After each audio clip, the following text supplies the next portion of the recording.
If you've got a passion for pumpkin, you've got to get to Dunkin' and pick these up. Our new Pumpkin Cream Cold Brew. Smooth, bold cold brew topped with velvety pumpkin cream cold foam. And our delicious pumpkin spice signature latte. Rich espresso topped with whipped cream, caramel drizzle, and cinnamon sugar. And our perfectly pumpkin donuts, munchkins treats, pumpkin muffins, and more. That's how we pumpkin at Dunkin'. Pick your pumpkin at Dunkin', like our new Pumpkin Cream Cold Brew, pumpkin spice signature latte, and our perfectly pumpkin treats. America runs on Dunkin'. Price and participation may vary. Limited time offer. Exclusions apply. Hear that? Is that America cheering or a sausage patty sizzling to perfection? It's time to cheer for Egg McMuffin and fresh cracked eggs at McDonald's. It's time to wake up to the aroma of freshly baked biscuits and treat yourself to a real honest-to-goodness morning meal. Breakfast, it's on at McDonald's. Now enjoy a large iced coffee for just $2. Add a breakfast sandwich to make a meal. Prices and participation may vary. Cannot be combined with any other offer or combo meal. All right, enough of that. Welcome in. It is the 14th of October, 2021.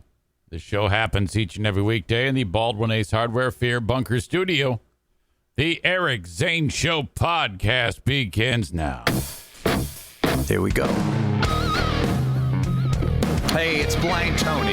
And you know what? If I'm not reading Braille or teaching in the office or walking into the ladies' restroom by accident, you know what?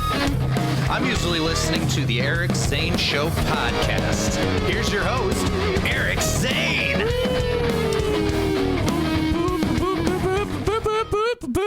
Welcome in. How are you all? Welcome into the Eric Zane Show Podcast, a daily show where I discuss news, nonsense, and my personal adventures. Okay. So welcome in. Glad you are all here. Everybody kind of gather around. I'm looking at the comments on the live stream. Before I get to them, just as a reminder, I like to throw out how many different ways you can get this show.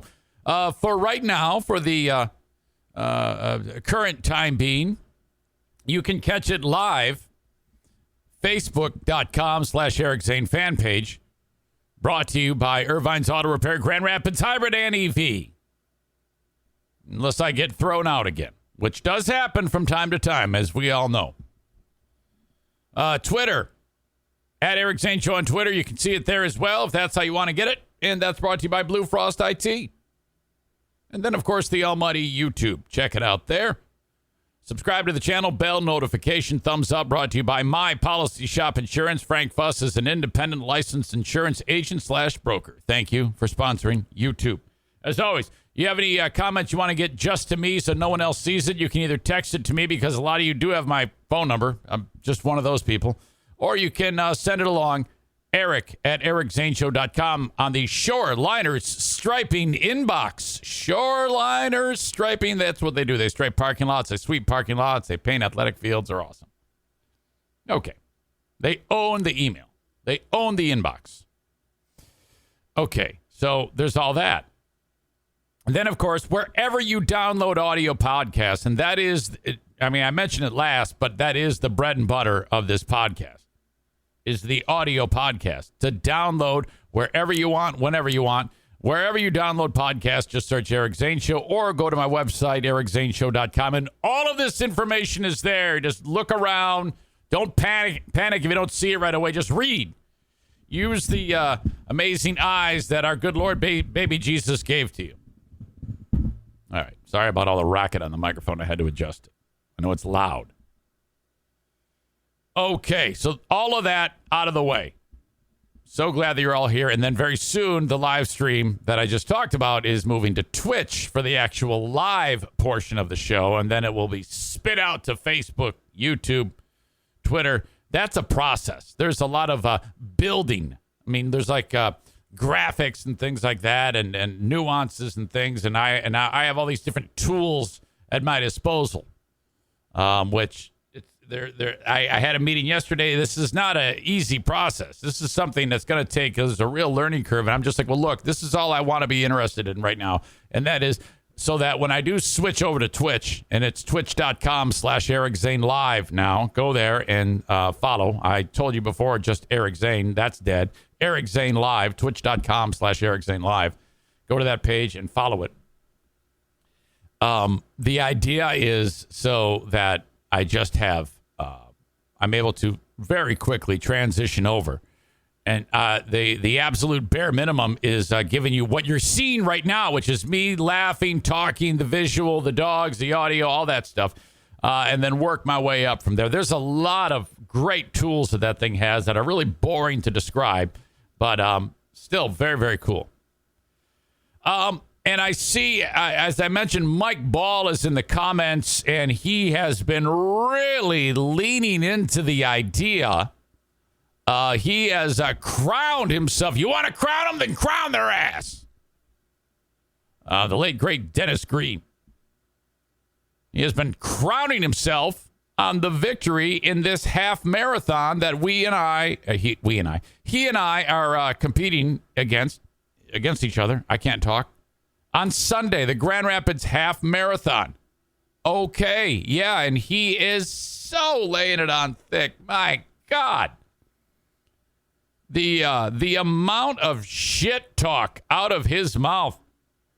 I'm kind of bored of it all, frankly. Let's see. What is the latest? Meathead quote of the year from Mike Ball. Quote, walk up to him and tell him he's good. Eric, I'll be waiting Sunday morning for you to take your father's advice. And then everybody else is jumping on board, throwing dirt on my grave. Everybody has. There isn't one of you that believes that I can beat this guy. Tyler writes, I think I actually saw Eric's soul die after that advice. He has been just crushing it, laying it on so thick. It was something else he wrote on his own Facebook page about this exact thing. The long-anticipated race week is finally here. Months ago, ex-radio legend, thank you, I appreciate that, turned podcast guru, I appreciate that too, started running his mouth how he could beat me anytime at any distance. In fact, he claims he has made a hobby out of this for years. Well, talk is cheap, and it's time to take it to, yeah, you said it, and it's time to take it to the streets and settle this once and for all.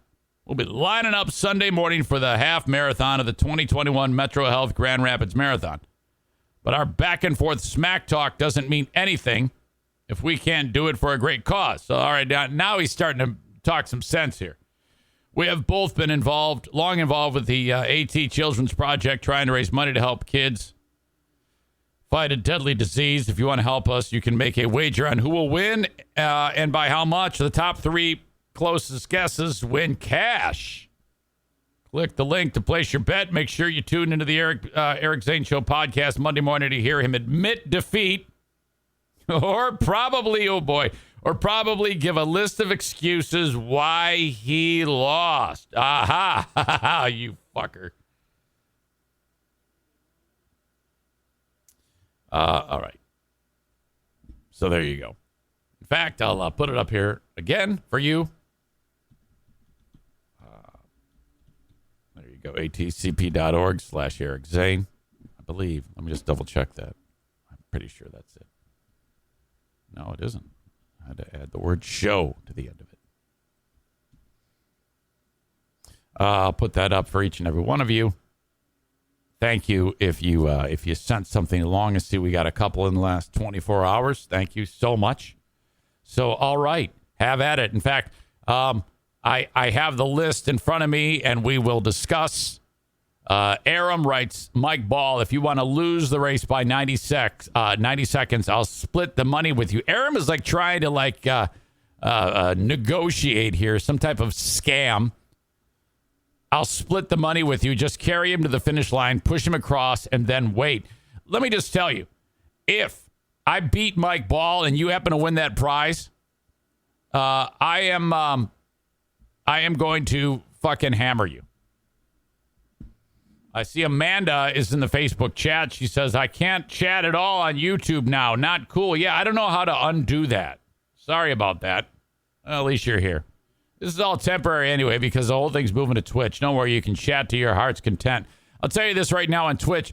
There are some things that are going to drive you guys nuts. So I'm just getting out in front of this right now. Like there's a couple of features, like when you chat, it's going to appear on the screen. And you're going to have to get used to that. I actually built it that way. I want it that way. So, just letting you know. There's some things you might be like, oh, man, no way.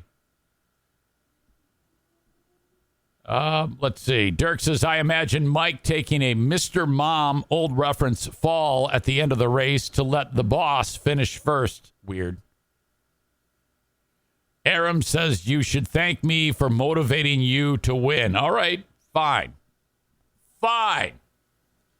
So here we go. One more show tomorrow before the big race on Sunday. I'm actually pretty excited about that. Michelle writes, who cares about what you want? It's about what we want, Eric Zane. Hey, thanks to everybody who did sign up for that. Sponsoring those kids. That is really spectacular. Thank you very much. Tyler says, anybody else wonder if Eric has been hustling us and has really been training his ass off and is in much better shape than he's been letting on? I guess we'll find out, won't we?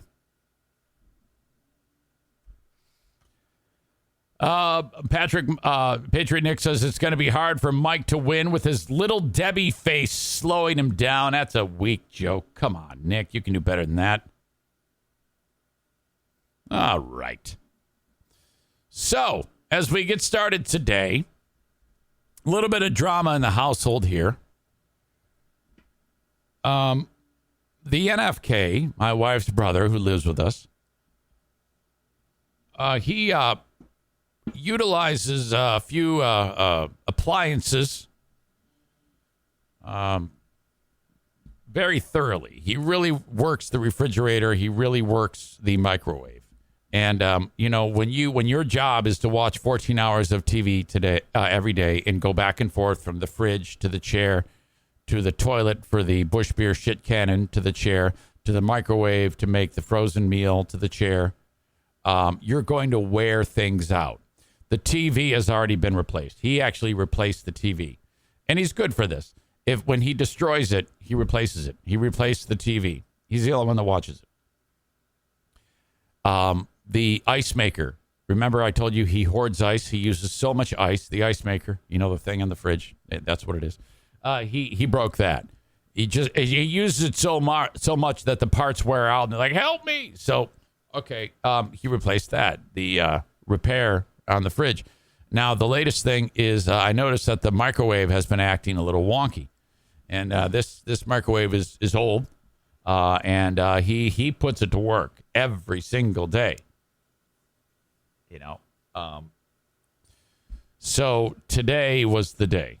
And I just happened to go down there right when the drama was unfolding. And he was at his wit's end because, you see, this would disrupt the routine. I've talked to you many times that the way his brain is wired, since he moved in with us 15 months ago, he has created rituals and routines. He's in a groove, if you will. And part of that is at 7:30 every day, he gets a frozen meal out and prepares it, heats it all up, seasons the hell out of it. All the salt goes flying all over my range top. And then he puts it into a Tupperware and puts it in the fridge. And then he warms it up. Now that as we know, doesn't make any sense. Why would you do it then? Why don't you just at noon when it's lunchtime, heat it up then and then just eat it? So whatever. It's a ritual. We don't get in the way of that. He wants to do it the way he wants to do it. I don't bust his balls about it. It's already bad enough the way everything else is with the poor guy. He seems to be happy. I don't want to mess him up. So we give him a wide berth, if you will. This morning I go downstairs and he's stirring the fettuccine Alfredo in the container that it comes in. And he goes, damn it. This damn microwave is broken. Holy shit, fuck, motherfucker, look at this thing. It says, and there's like a big exclamation mark, and it says a warning or something. I don't know what the fuck it said. It's something that I've never seen before on the little touch screen on the display. And he's pissed. Oh, is he pissed? the meal is not done. It's not warmed up. So oh my God, this would be such a major glitch for him. Okay. It'd be like that scene in Rain Man. You remember the scene where Charlie, which is Tom Cruise's character, goes up to Raymond and he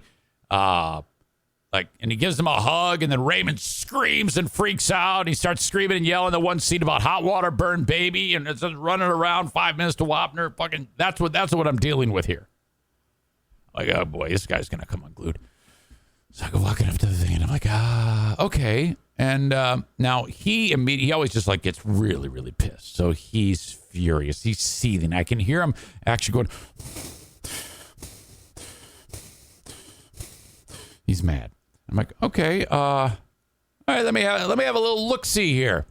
So the plug for it goes up into the cupboard above it. You know, I open it up and I unplug it, count to 5. This is an old trick by my old pal Dave Grant, engineer at the radio station Cumulus. Unplug it, reboot it. Plug it back in. It's fine. So he's like turned his back to me. He doesn't know what the fuck's going on. And I go, Kevy, yeah, I got good news, buddy. I got it fixed. And he's blown away. And what did you do? I go, well, I just unplugged it. It kind of just reset itself. I go, I think it is on its last leg. But and he is just, well, thanks, Eric. You know, he's like, I can see he's breathing this relief. Oh, thank God. Oh, my God. And off he goes. However, I think we need to have a talk. Side note, I think he's in a rut also where he thinks he can, this is going to piss some of you off, bully the dogs. I've had an idea that when my back is turned, if the dogs happen to be in his path when he's walking him, he kind of, as best as he can, as feeble as his limbs work, shoves them, and then they like, well, hey, what did I do? One of those deals. Because when this was all going on, poor Benny, the one-eyed wonder dog, who is, this dog's been through a lot. With Benny, you don't want even to raise your voice around this dog. He has been so abused.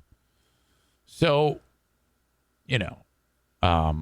I think Benny was kind of just standing there looking at him, and I then walked out of the room, and I heard the sound of like his nails, the dog's nails, running like, oh, I'm startled, running Scooby-Doo run on the flooring, like he was suddenly forced to move. Does that make sense? So I think he kind of does a little shovey or something to the dogs, which I don't like. If I saw that, I would probably say, so, I don't want you to, I would tell him. I wouldn't be a dick about it because, you got to be careful with him. I say, hey, dude, I don't really care for the whole dog shoving thing. If you could, I'd prefer it if you, you came up with maybe take the long way around, maybe more of a gentle hand other than shoving my dogs like that.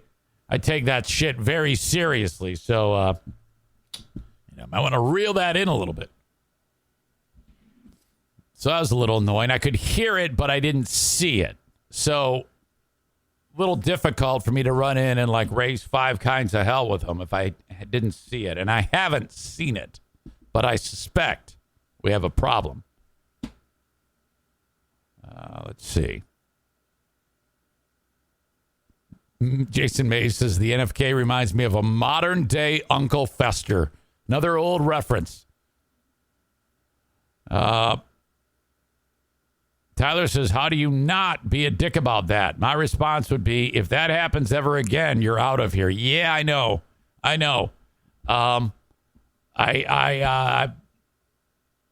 I like to ease into these things, because I don't think I can actually, if you think about it, I don't think I can actually follow through with that threat. If that happens ever again, you're out of here. Because if he's out of here, you know what that means? He's going to die.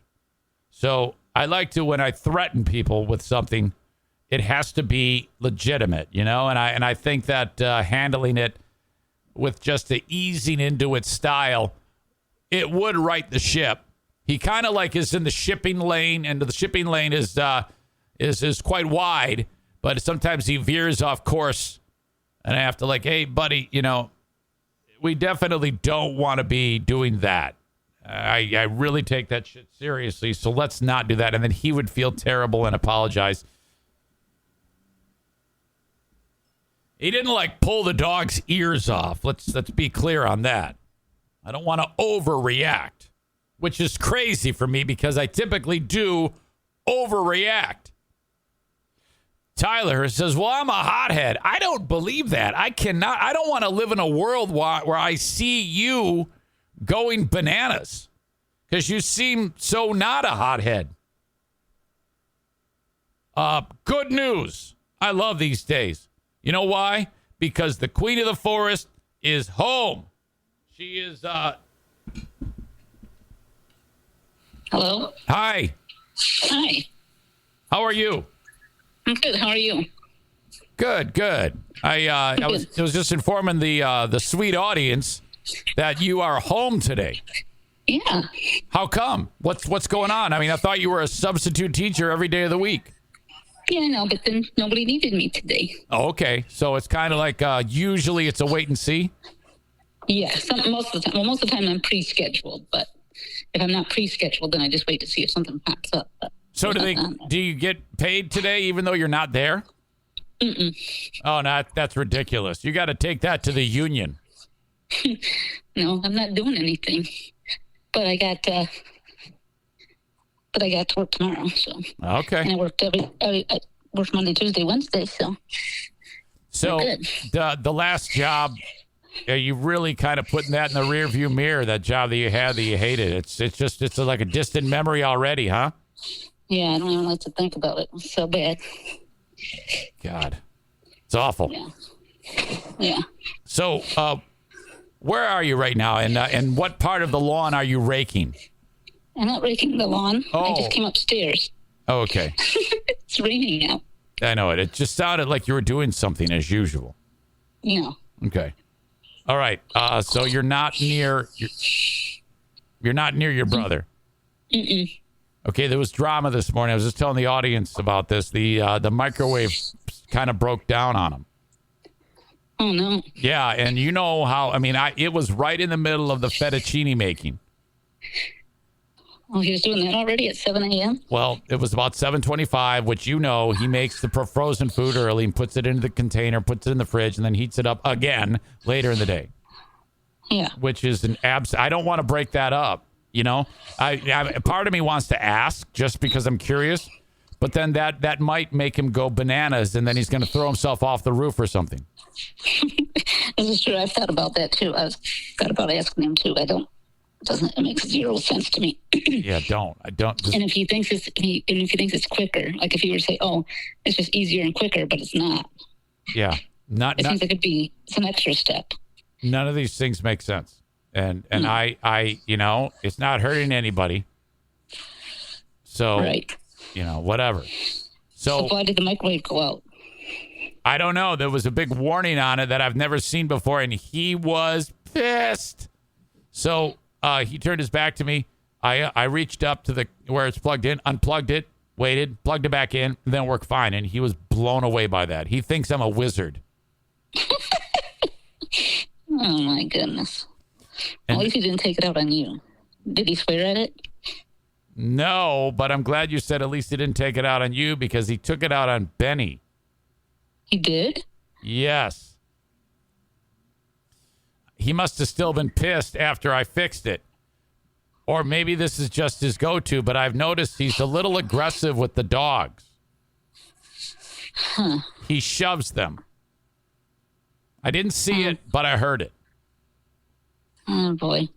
And with his leg. He's like, if they're there and they're around him, he kind of like gets them out of the way. Yeah. So I didn't see it, so I couldn't say anything. But we got to keep an eye on that. I mean, I don't want that. I mean, especially Benny. Benny's, you can't even look at him cross-eyed without him whimpering. Exactly. Yeah, I'll keep an eye on that. So yeah, just if you see it, just give him the old. If you see it before I do, give him the old. Hey, probably if you could not be so aggressive with the dogs, that would be awesome. And then he'll feel like shit, and then apologize 100 times. Right. Exactly. The audience is what Tyler said. Oh yeah, you should scream at him and tell him you're going to kick him out. I'm like, I can't do that because I'm not going to. I'm not going to kick him out, no matter what he does. Right. And that's a little. Yeah, that's too much. That's too much. Everybody knows that I am not an overreactor. I am a well thought out individual that does not fly off the handle ever. That's a little exaggerated. You think that's kind of an overstatement? Yeah. What's that? That's a little bit of an overstatement, maybe. Yeah, I think so. Okay. All right, you ready to go to our, we got a big super spreader event we're going to go to tomorrow. Are you excited about that? I'm ready, yes. Now, this is a super spreader event. There's no doubt about it. We're all going to be packed into that stadium, and everybody's going to get COVID. I don't think so. I do. I actually want it. I want to get it.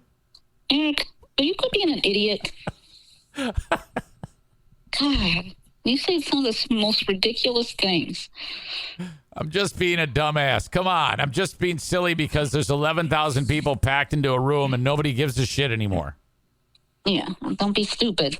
Not stupid. It's a joke. I can't joke on my podcast? What? No. All right. You can't. Very good. Okay, stupid. All right. Have a good one. Love you. Okay, I'll talk to you later. Okay, say bye. Okay, yeah, bye. Yes. Queen of the Forest. Patriot Nick says, Eric, easing into threatening people. Weird. Seems like you just got out of Facebook jail for threatening to strangle someone. Melinda writes, I think maybe the NFK struggles, with empathy.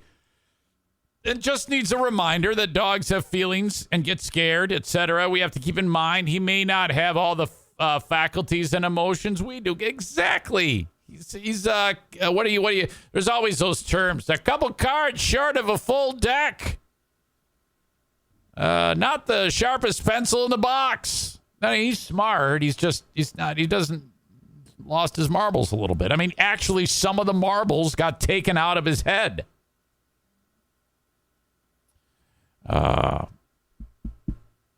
Sarah Rook Roosh, no, but his ass ends up getting bit by like Daisy. That'll not be cool. I don't know. Dean Root, sick fuck Dean. I'll be right there. Pooh, stay away. By the way, I cannot believe that this slipped my mind. God, I need to send this picture to myself right now. Bear with me. This is incredible. And as soon as I saw Dean's name, I was reminded of it. Oh, my God. All right. Let me send this picture to me. And then I will be able to share it with you. All right? And then I'll tell you the story behind it.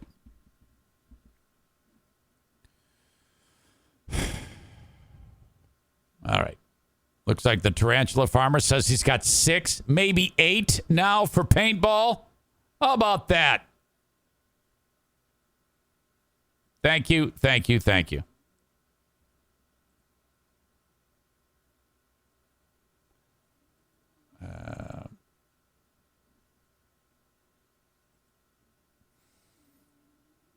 Let me share this screen here. Inbox. Now look it. Do you see what I see? Right here. This is my truck. You see a set of truck nuts dangling from the bumper. And you also see a bumper sticker that says, "Danger, driver has huge testicles."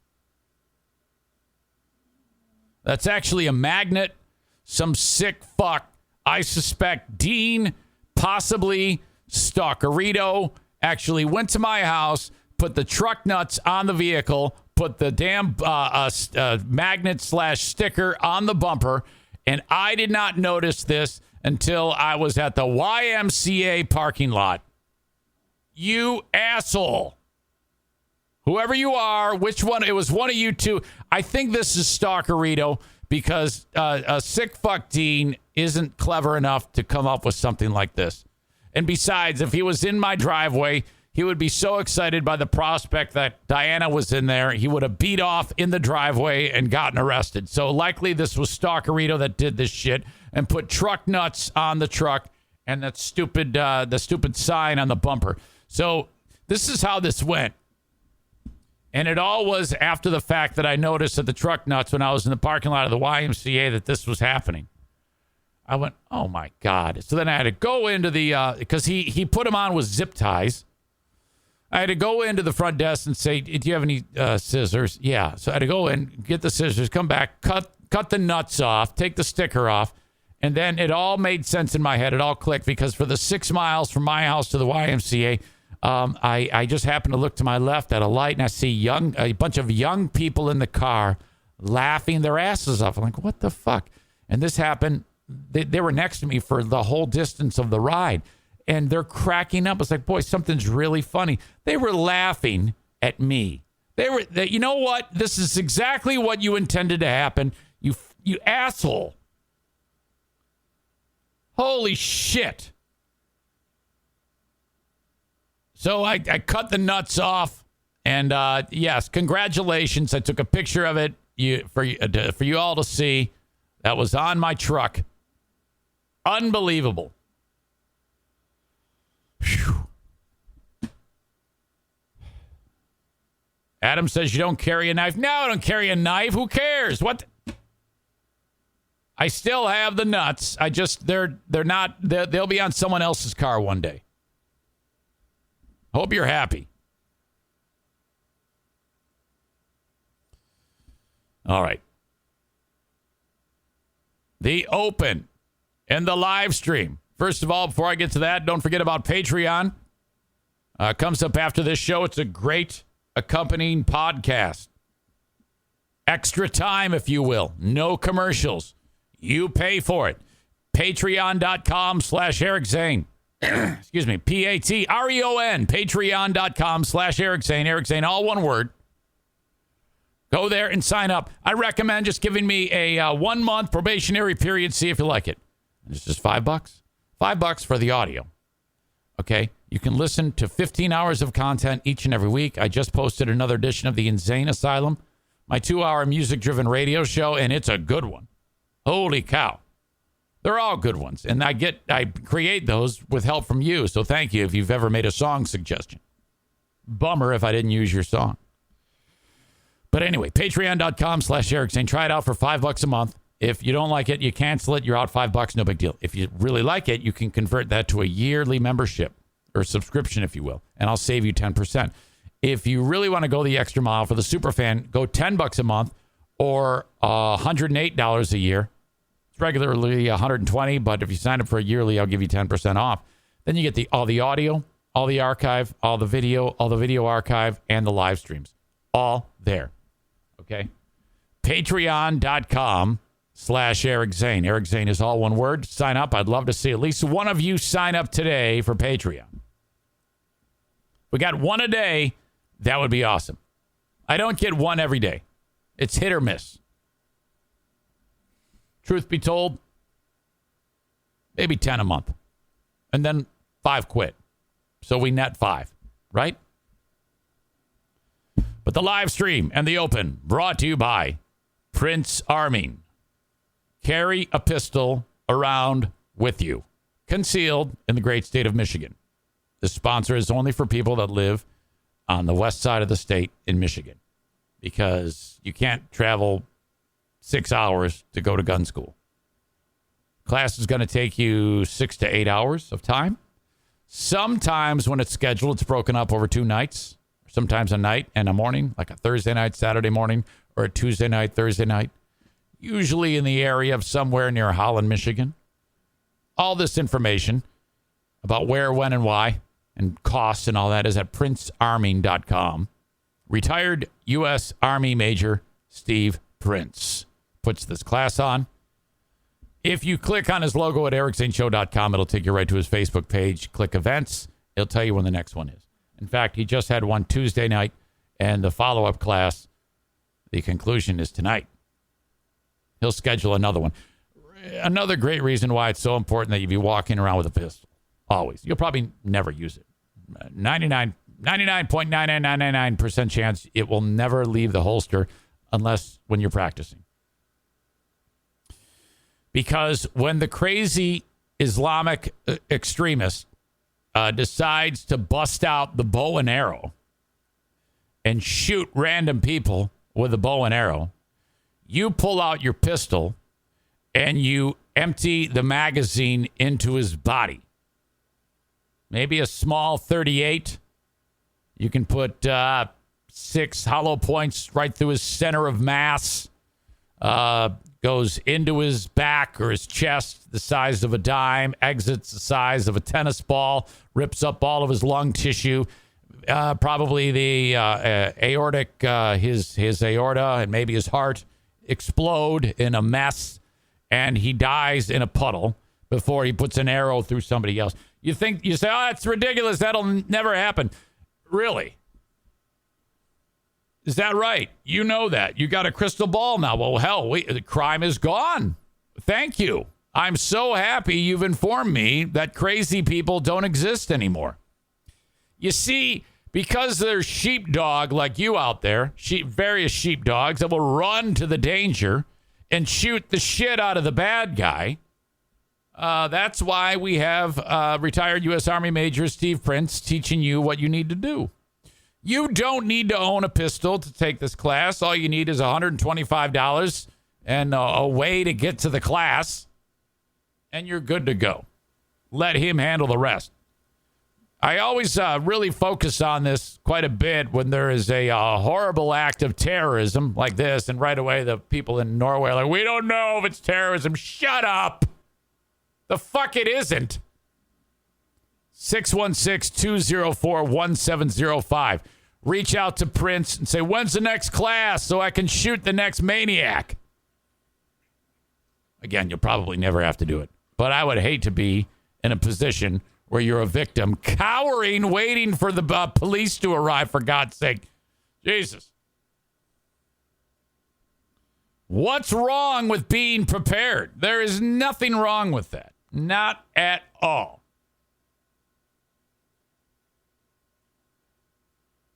If you need a mortgage, reach out to Mario. The Mario Flores Lakeshore team of Van Dyke Mortgage. Any state in America, with the exception of South Carolina, Maine, Hawaii, and Alaska. If you need a mortgage, this is who you call. 231-332-6505. Or click on his emerald green logo that looks like the one over my shoulder on my website, ericzaneshow.com, and off you go. Getting a mortgage is a process, and I recommend that you reach out to many people that I don't know. Just include Mario in that process. He's going to win that fight, and you'll be like, yeah, Zane was right. Mario's great. I love that guy. And then go get a mortgage from him. If your credit is amazing, this will be a piece of cake. If your credit is in the dumper, it's going to take some effort that he is up to that task. I can promise you, when mortgage guy who does mortgages for rich people with super great credit scores, when they get the phone call from someone who's had a rough go, bad credit, no credit, bankruptcy, divorce, life, they're like, oh, God, I want to do it for this $140,000 loan. This guy's got a 550 credit score. I don't want to do it. No. Mario's like, oh, give it to me, man. Give it to me. 231-332-6505. Okay. This podcast has grown through one at a time acquisition of audience members. Okay? Taking a great amount of time. But something that I'm extremely proud of. Before I get to that, Aram writes, why do you carry a pistol with extra safety features? I would use an XD for home defense and carry a Glock. I am not sure I know what you mean. I have a passive safety on that.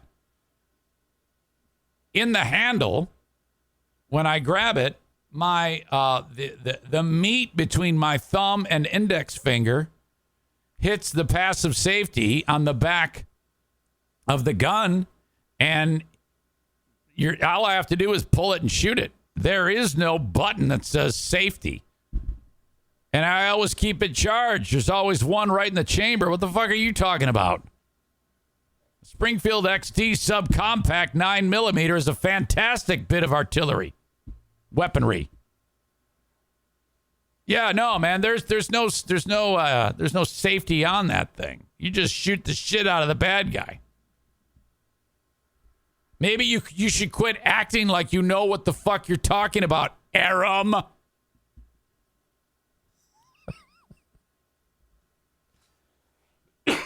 Sorry. Where was I?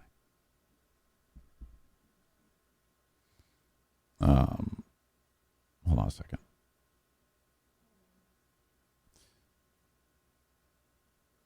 Amanda's talking to Joe Martinez. Where are you guys with my furnace?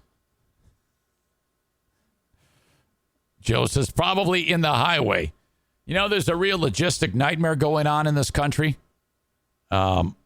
Everybody has, like, if you've ordered anything, it's in, like, the Pacific Ocean right now, just outside of the port of Long Beach or Port of Los Angeles. You see all those container ships with, like, all those stacks of containers? Oh, my God, where's all my stuff? Meanwhile, a stuffed animal costs, like, $500 right now. Oh, God. Happy holidays. You know what you should do? Okay, because everything is going to be so expensive this year because of this logistics nightmare that's going on, is don't exchange gifts. Maybe for the kids, okay, but everybody else, just like donate to the AT Children's Project because you're going to be overpaying for everything. All right. So after I went to the YMCA with the truck nuts, I ran into a couple of guys, Brian and Andrew, who I think I picked up as new listeners. And that's what I meant about gaining listeners one at a time. Because I think that these are the type of guys that would probably laugh at the things going on in this show. And here's how I know this. I bust their balls all the time, Brian and Andrew. And after one of the ball busting sessions, I went over to the leg press, and they were making fun of me because I was leg pressing like no weight. I mean, it's embarrassing. And then they started laughing because they said they were reminiscing about a story that I had told once before on the radio. And they actually heard it, of a YMCA incident. And so they said, hey, we were just laughing, in addition to making fun of you because how weak you are. We were just laughing about the time on the radio when you told the story about Jimmy, and not my son Jimmy, old Vietnam vet Jimmy. I'll get to that in a second. Time passes. Yesterday, Brian, one of these two meatheads, comes walking up to me. He goes, hey, are you still doing that podcast? I mean, it was a long time ago. Did you end up keep doing that? I go, yeah, I've actually never stopped. It's been nearly 3 years. I just did my 676th episode. And yeah, that's all I do. That's like my job. He goes, oh, my God. Yeah, you stuck with it. I go, yeah, I was very lucky. You know, there's a lot of people that support me, and I'm eternally grateful. And I go, you guys would like it. I know you would like this show. And then I said, you know, they go, well, what are you talking about? I go, well, I finish up the show at after about 2 hours, and that gives me 22 hours to figure out what the hell I'm going to talk about in the next day. So that's it. And then just wash, rinse, repeat every single day. And, you know, when I first started it, I would rattle. I'd be lucky to get like 25 minutes. Now it's like no big deal. I can just hammer right through it, and the show keeps growing in different ways that are boring. But for the most part, no, this is it. And I've been able to eke out a living. Oh, my God, it's great. I go, so I talk about, like, they go, so just stuff in the world. I go, well, I talk about news and stuff like that. But if I have a funny interaction or some dumb shit puts truck nuts on my truck and a stupid bumper sticker, well, yeah, I'm going to talk about that. Or I go, I'll probably talk about this interaction. Here I am. And I said, I'll probably give me a great jumping off point to retell the story about Jimmy. And they go, oh, man, Jimmy. Oh, my God. Holy shit, Jimmy. So here you go. I've told this story before, and I'm going to tell it again right now for Brian and Andrew. Okay. You need to know that this man is always naked in the locker room, and he's in his 70s, and his balls hang low. Okay? And there's not a bit of fat on him. He is a grizzled, ripped, old man machine. Holy fuck. Okay.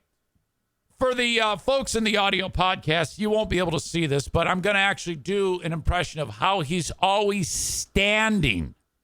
He always has this standoffish posture. Okay? Now, he can probably kill you 15 ways with his hands. He used to be the guy. He was the guy on, what were those called? I think they were called a swift boat. And they would go down rivers in Vietnam. And he'd be this big gunner yelling, get some. And the fucking brass is flying all over the place. And he's got, you know, all this artillery across his chest, like what's the guy on Full Metal Jacket? The guy who almost beat up Joker. What the fuck was his name? Dogman, mother something. Do you walk the walk? Do you talk the talk? You'll be when you'll be eating the peanuts out of my shit. What was his name? Mother man? Mother dog? God, I can't remember. Animal mother, that's it. Yeah. You walk the walk. Do you talk the talk? So anyway, this is how Jimmy stands. Legs about 2 feet, 2.5 feet apart. Hands on hips. Boy, my posture sucks. And his balls just hanging down. So they'd be like, if I had the truck nuts right here, they'd be hanging down. I should have brought the truck nuts up. All right. So, that's his posture, Jimmy. And, you know, he has a classic Michigan accent. So everything is like this, eh? So anyway, what do you think about the Spartans starting out? What a hot streak, huh? They're probably going to fuck it up, though. Oh, shit. Dirk says, go get the balls. We'll wait. All right, I'll go get the balls. I'll show you how this looks. Hang on a second. All right. So, yeah, some sick bastard. This is the sticker. Danger. Driver has huge testicles. And I'm hiding it from your view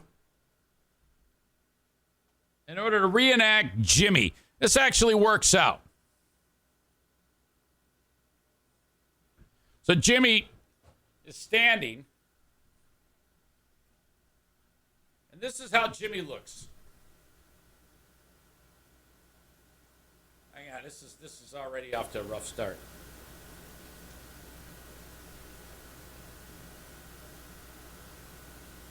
Okay. See how these truck nuts are hanging down low? That's how Jimmy's balls hang. They're like that. I'm sure a lot of you are getting a great screenshot of this. Boy, I don't know if the juice was worth the squeeze, to quote Julius on that one. But anyway, here's the stupid truck nuts that asshole Stalkerito put on the vehicle. Anyway. Way back, I had my lock on the locker at the Y, and it was the kind that you put a key in there. So I didn't want to take the key and keep it on my person on the gym floor. I didn't have any pockets. So I'm like, well, what the hell do I do with this key? All my shit's in the locker, so I put the key on top of the locker, okay? And the locker door and the body of the locker, there's a space in between those. And when it came time to unlock the locker, I reached up and slid the key along the top of it. And then when it got to that space between the door, that gap, and the locker, it fell. And now it's inside of the fucking locker. So I'm like, you have got to be kidding me. So I go to the front desk. I go, hey, do you have a set of, you have a bolt cutter? I got to get this lock off. Yeah, sure. So me and the guy from the YMCA, he comes over and he, I don't know if I've never used these things at this, up to this point, and I haven't since, but it's not like it's not like scissors to paper. It's a lot of work to get the bolt cutter to cut the steel of the lock. And so he's trying. And then, this is a long handle on these things. You can get more than one set of hands on there. So he's got one of the long handles against the lock, against the locker, and then he's pushing on it. I go, here, let me help. So, and we're both weak. And so it's not doing anything. And then I hear Jimmy's balls swinging through the air as he's getting closer, And then, but it doesn't occur to me. And then I notice another set of hands comes on, and I look and I go, oh my God, it's Jimmy, and he's nude, and he is behind both of us like he's getting ready to butt fuck us, and he is going, oh, hey, I can do this, and we have 6 fucking hands on this thing. And we're like all disconcerted, it's terrible because Jimmy's nude and his cock's bouncing all over the place and his balls are like hitting the side of his leg and hitting us. And we're like, holy shit. Excuse me. And then his arm slips and his elbow hits the actual doors of the lockers. And he goes, oh, shit. So he pulls his arm back. I think, okay, he's done.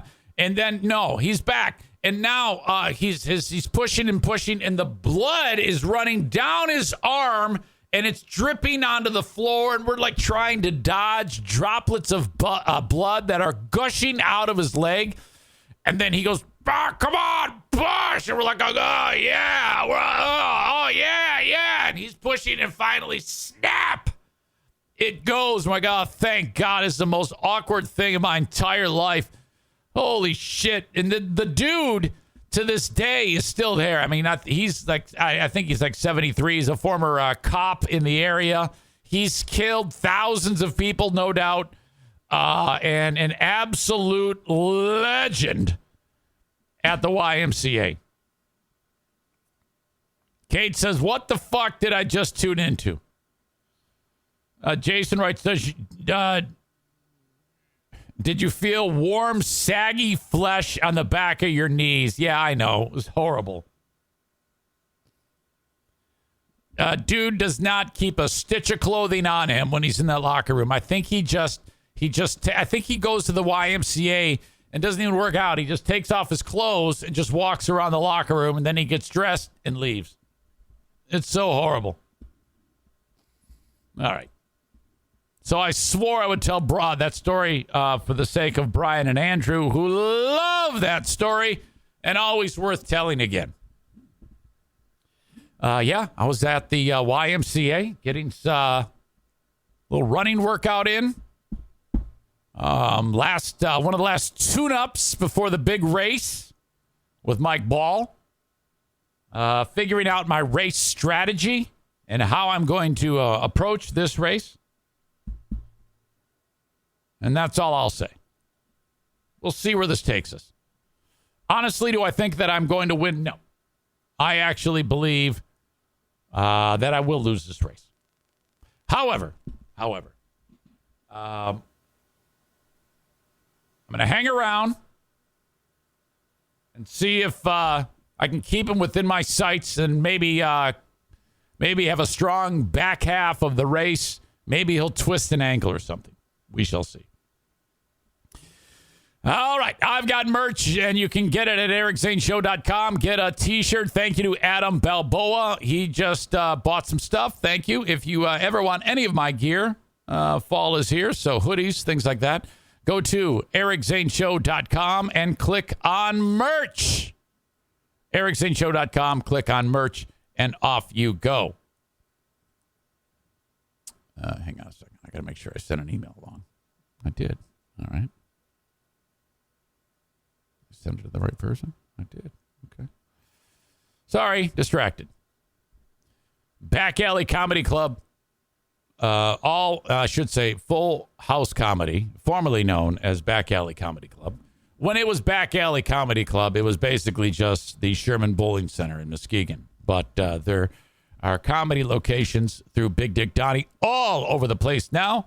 And, in fact, Spectrum Lanes. Tonight, Chris Kattan is in town. Go see him. He's also appearing at Billy's Lounge tomorrow. And on Saturday, he's in Muskegon at Back Alley Comedy Club. All right.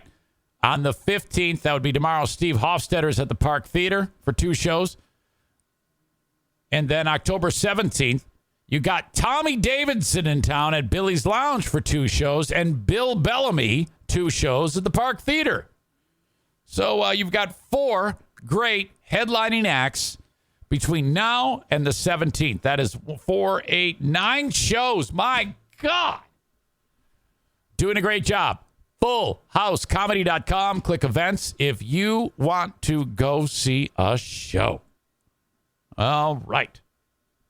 Almost 90% of women have cellulite. And guess what? It's not their fault. We don't choose cellulite, but we can choose a different way to treat it. Meet Quo, collagenase Clostridium histolyticum, AAES, the first and only FDA-approved prescription injectable for moderate to severe cellulite in the buttocks of adult women. This non-surgical treatment is injected by an aesthetic specialist in 10 minutes or less. Individual results may vary. Do not receive if you are allergic to any collagenase or ingredients in Quo or have an infection at the treatment site. May cause serious side effects, allergic reactions including anaphylaxis, and injection site bruising. Seek medical help right away for any signs of allergic hypersensitivity. Tell your doctor about all your medical conditions if you have a bleeding condition or take medicine that prevents clotting. Most common side effects include bruising, pain, hardness, itching, redness, discoloration, swelling, and warmth at the injection site. Ask your doctor about all possible side effects and for product information. If you're ready to get to the bottom of your cellulite, learn more and find a specialist at Quo.com. I guess I can take down the logo that says back in a minute because I'm back. While I'm at it, Irvine's Auto Repair, Grand Rapids Hybrid and EV, the place in West Michigan to get your vehicles repaired. It is a struggle, I think, if you just, don't really know or trust who you take your car to. That can be a real bad feeling if you have that, boy, I just don't know if I trust you. I just have a feeling like you're scamming me. They've done as much as they can at Irvine's Auto Repair, Grand Rapids Hybrid and EV to get rid of that whole framework, And I think you feel that you kind of forget that when you walk in and you're greeted by the amazing people that work there. Usually it's Bruce, Jamie, Megan, sometimes Eric. But great family-run business. Been a supporter of this show for a long, long time, supporting local charities, veteran/lady owned. That would be Jamie. She is the big swinging pair of truck nuts that runs the facility. 616-532-6600 for Irvine's Auto Repair, Grand Rapids Hybrid and EV. Servicing all makes and models of foreign, I should say Asian, European, and domestic vehicles. The one exception being Volkswagens. Those are not taken care of there, but that's okay too. Thank you so much to Irvine's Auto Repair, Grand Rapids Hybrid, and EV. Now, it is about this time normally on Thursdays that we turn our attention to kind of like a local folk hero who has started a business from the ground up, where he said, I think I want to pedal dumpsters. Kyle, I noticed that you're out on the road today. I'm cruising. It just turned into one of those. It's a real busy day. Why? Take me through it, please. So, we originally we're gonna do a kind of like like an old dilapidated house out in the country that you just see from time to time. Yes. So we're cleaning one of those out today, but then also we booked a bunch of dumpsters too. Somewhat ill-advised, but also not too big of a deal because you want to make that money. So yeah, we're just doing a lot of stuff today. Do you want me to join you like tomorrow? Would that be better since you're driving? I don't want to screw you up, Kyle. It looks like you're working for God's sake. This is pretty much just like I'm on a cell phone. That's legal. Is it? I guess. Well, yeah, I think it's still legal. Yeah, I think it is. I think so. You just have you just have the phone hooked up on a thing in front of you, and you can, as long as when you're moving, you're not looking at the phone. Right. Yeah. I'm eyes on the road, baby. So in this old house, you're just bringing a dumpster and you're just tearing all the shit out of there. Yeah. So, we're not doing like demo or anything, but it's just like it's kind of cool place. It's almost like it used to be like a little community. There's like 2 houses and a bunch of barns on there. Well, I guess I don't know if it was a community. Anyways, there's a little house that we're cleaning out there, and it's been unlived in for a long time. Okay. Do you ever do like junk removal on a place where like someone's died or something like that? Oh yeah, those are the cool ones. I mean, okay, the circumstances maybe aren't cool, I guess you'd say, but no, those are the cool ones because we've done some for like realtors, like trying to resell houses and stuff, and like the kids are like, well, we ain't gonna do it. So we did one. I don't remember how long ago it was now, but it was just like this real old lady, and she was gonzo. So we went in there and rocked it, and we found all sorts of cool stuff, like a lot of stuff in like the 1950s, and it was cool. It's cool. So when they okay, let's say a family says, we don't care what it is, we want it thrown out. Does that ever happen? Oh yeah, that was exactly like that situation. And then we tried to take some stuff to like the antique shop. Then you get all depressed because the antique shop's like, this ain't worth nothing. And you're like, great. So basically, if you're supposed to throw it out, if you chose to, you could keep it. Is that right? Yeah. Yep. Now, has there ever been anything in your years of doing this that actually was like pretty spectacular? No. Well, actually, one time, Emilio, somebody gave him a motorcycle. I mean, it doesn't work, but Emilio got a motorcycle out of the deal one time. So that's probably the coolest thing. But we mostly find stuff that we think is going to be worth money, and then it turns out it's not. Right. Well, and that kind of goes hand in hand with the whole thing, like you had talked about when people, when you do junk removal or people throw stuff out, sometimes there's stuff that needs to be recycled that you're going to pick out of the dumpster and go about it that way. That happens quite a bit as well, right? Yeah. We're actually going to be doing that a little bit today too. We're bringing 2 dumpsters out there, one for the recyclables, one for the gross stuff. Okay, so right now you're driving down the road and you're hauling a dumpster. You and Emilio both? No, so Emilio's in a different truck. I was thinking I could probably make it back to, the desktop computer. But then there was like 2 crashes already this morning because it started raining and people started losing it. So, I've just been, I got stuck in traffic.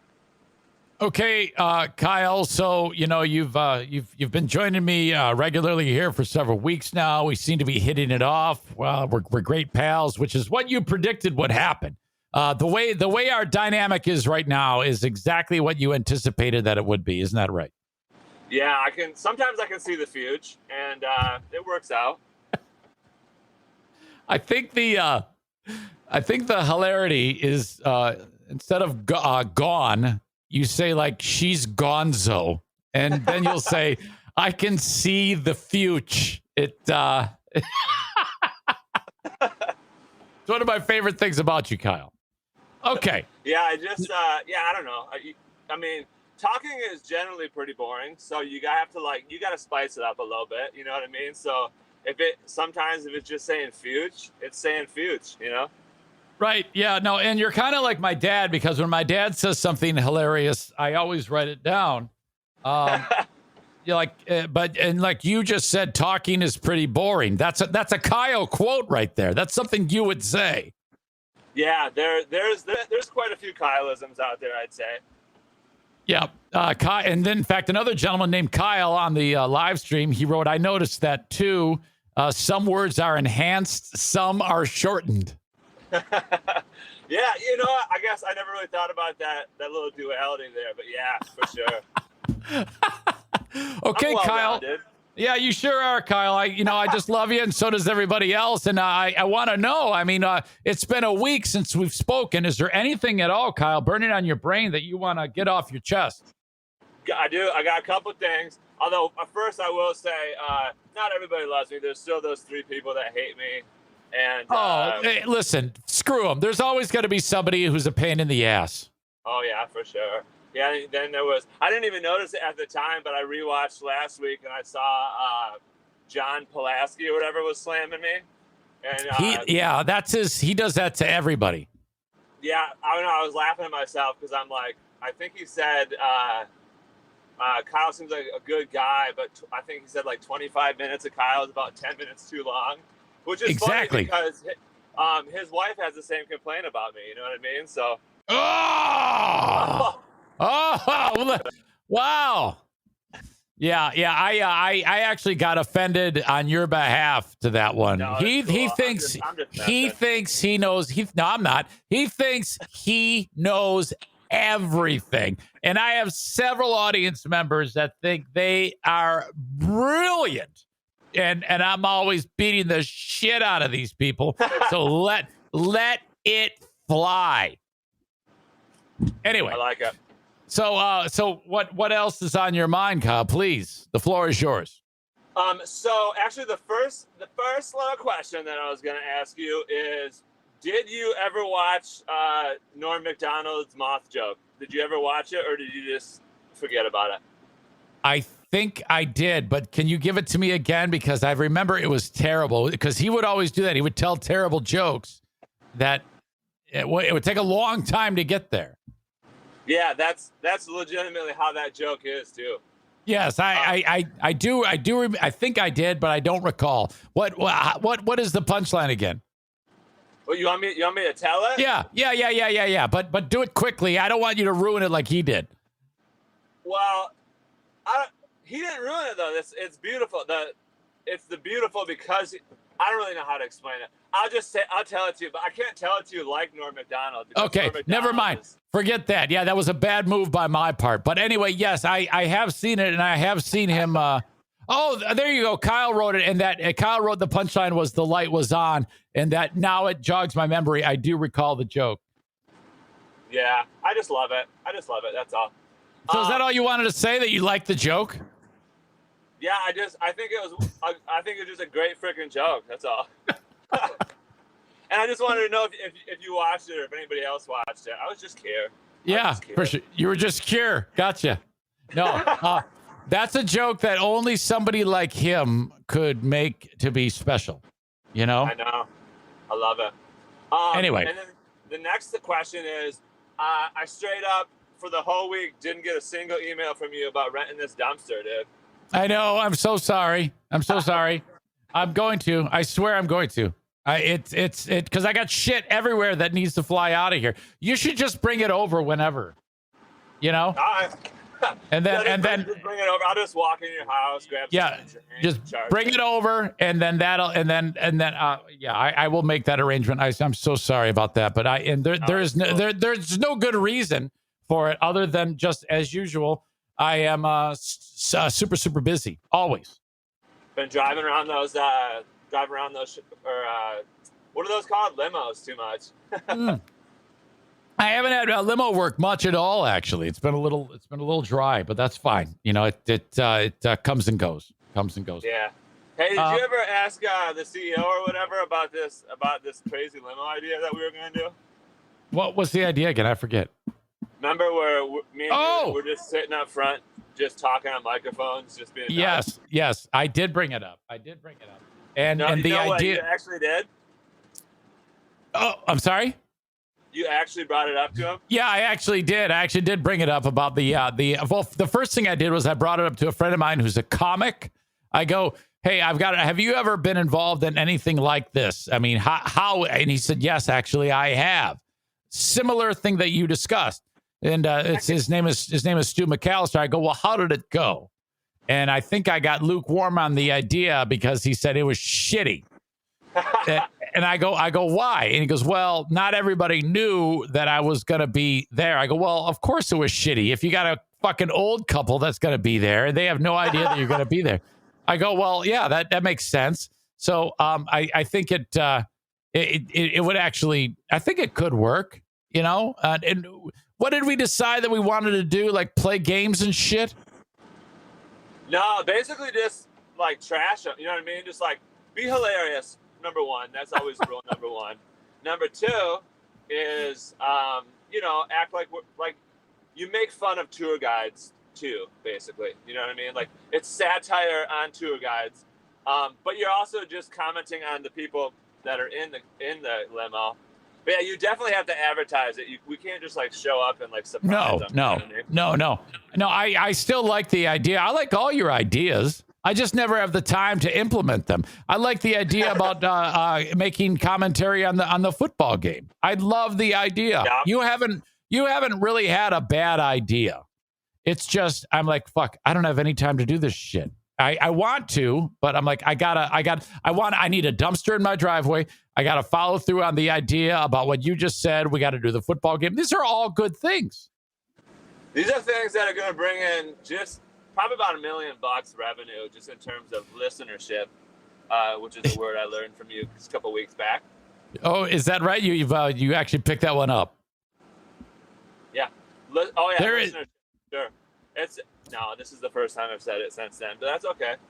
I have a long list of ideas that have never seen the light of day other than just me saying them.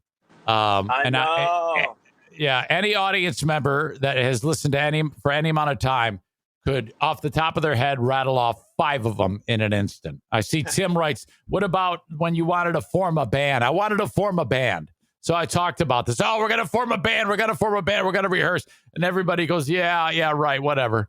They know. Hold on, Eric Zane. Do you play an instrument? No. Wow. Are you going to be the singer? Was that the idea? The idea was I would be the singer, yes. Okay. Which I can't do that either. Actually, that was a thing that I was going to ask you from like a long time ago. I think sometime I heard you talking about like karaoke and some endeavor. Do you do like a karaoke show or something? No, but again, what I want to do, the idea is something that I actually have done in the past when I worked on the radio. And how this works is you hire a band. And they have they can play all these fun songs that people love to sing along to. And then you jump up on stage and you sing with the band. And then, I like that. I've always wanted to do it. Yeah, it's a great time. And we could do it at one of the local clubs, one of the local venues. It'd be no problem. It's just a matter of doing it, you know? Something always gets in the way. What kind of songs do you karaoke generally? Oh, fuck. I'll sing anything as long as it doesn't hurt me. You know, I just don't want to be straining so much that it actually causes me physical pain. Yeah, I always carry. I've done Dream On, you know what I mean? So you got to hit those high notes, and sometimes I'm with you. Yeah, I know it. Absolutely. Okay, Kyle, did you see yet another horrible Lions loss? Yeah. Dude. The funny thing was, I was watching it. I was telling you, I think I told you last time before, my best friend Cliff is a Vikings fan. So I was watching it with him, and he was pissed at the Vikings. So at the end of the game, he goes, I hope they missed the field goal. He's like, I'm so pissed. Like, we should have killed you guys. And, you know, there's a hidden compliment in there somewhere, I guess. So he wanted to miss it, and I was like, dude, I go, we better not play prevent defense. It doesn't work. And we went right into prevent defense and just lost that game. You know, it's I can't even get mad anymore. I just feel bad. I feel bad for the coach. The coach was crying. It just hurts. It's just so bad. That was cool though, actually, because freaking Matt Patricia for the past 3 years was just always looking like he couldn't figure out why we lost, and just looking like a dick about it. And it was cool that Dan Campbell was like, man, that sucks. I like Dan Campbell. I like that guy. Even if I don't care if they don't win a game. I still like Dan Campbell. He's a great, great soul. He's a wonderful human being. I love that guy. He'd be a good guy to have on the podcast. Reach out. That would be cool. And that's where that's going to end. Hey, that would be cool. And then I'll forget about it 1 minute later. I get it. I was just thinking when you were talking about cool. One time I had an idea. I went like a little bit far on it. I had an idea where you have an app, right, on the phone. It's a free app. The free, and what you do it, and you just ask me advice, and then like it just comes through to me, and then I just shoot off a response. But each advice that I give, you have to pay like, I don't know, like 50 cents or something. And starts to catch on, I imagine, and then and I even found a dude that knew how to make app, and we were spotty cover. Can you hear me? Yeah, it sounds fine. It's coming and going. Yeah, these freaking tablets. My bad, guys. No, it's manageable. What was I talking about? Anyway, I found a guy that was going to help me make the app and everything, and then we never did it too. So yeah, whatever. So it's like a shitty version of Cameo. Yes, but this was like 2000. This was like 2013, 14, so ahead of its time, and it wasn't even a thing. So I guess it really wasn't ahead of its time. The idea was. Yeah. All right. Look, on that note, I am going to cut it there because it is wonky. I don't want to drive everybody nuts anymore, but it just shows that you're busy. So I'm glad you are, and take care, okay? All right. Well, sounds good. I'll catch you guys later. I'll have better stuff to talk about. Fair enough. All right. Be safe out there in the roads. Thank you, Kyle. Kyle from Dumpster Divers. Rob says you guys should do the football watch party, but do it in front of a live audience at a local establishment. Yeah, I know we should. These are all good things. I honestly think that all these wonderful ideas, this is okay, because I've bragged many times about doing this type of podcast. You have a lot more to choose from in terms of things to talk about, things you can say that cannot be said or done on the radio. However,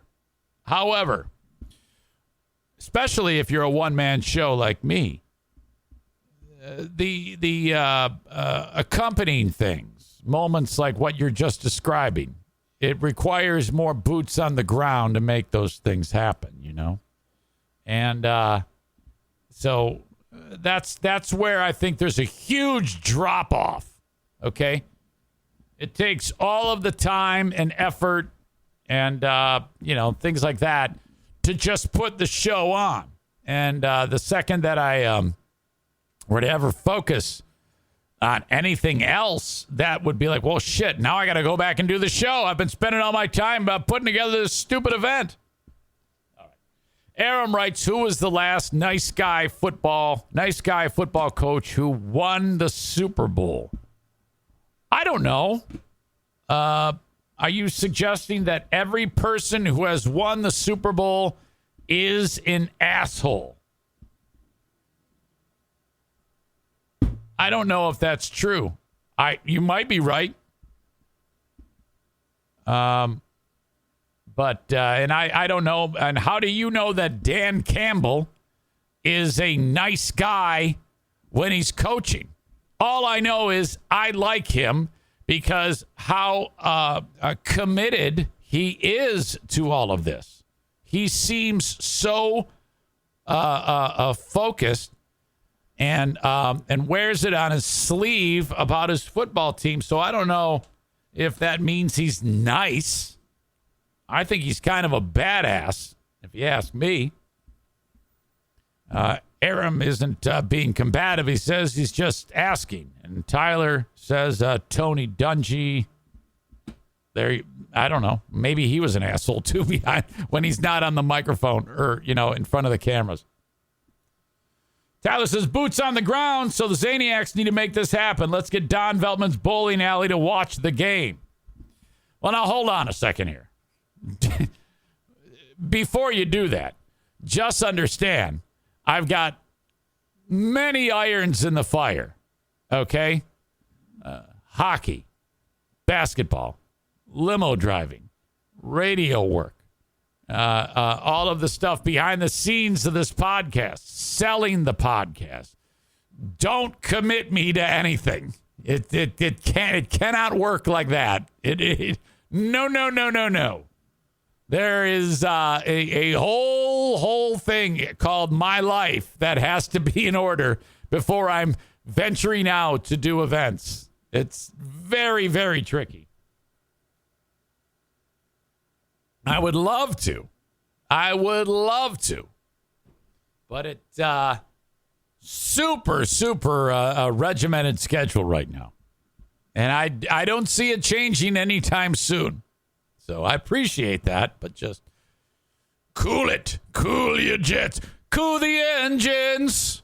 Remember that? Boston, Third Stage.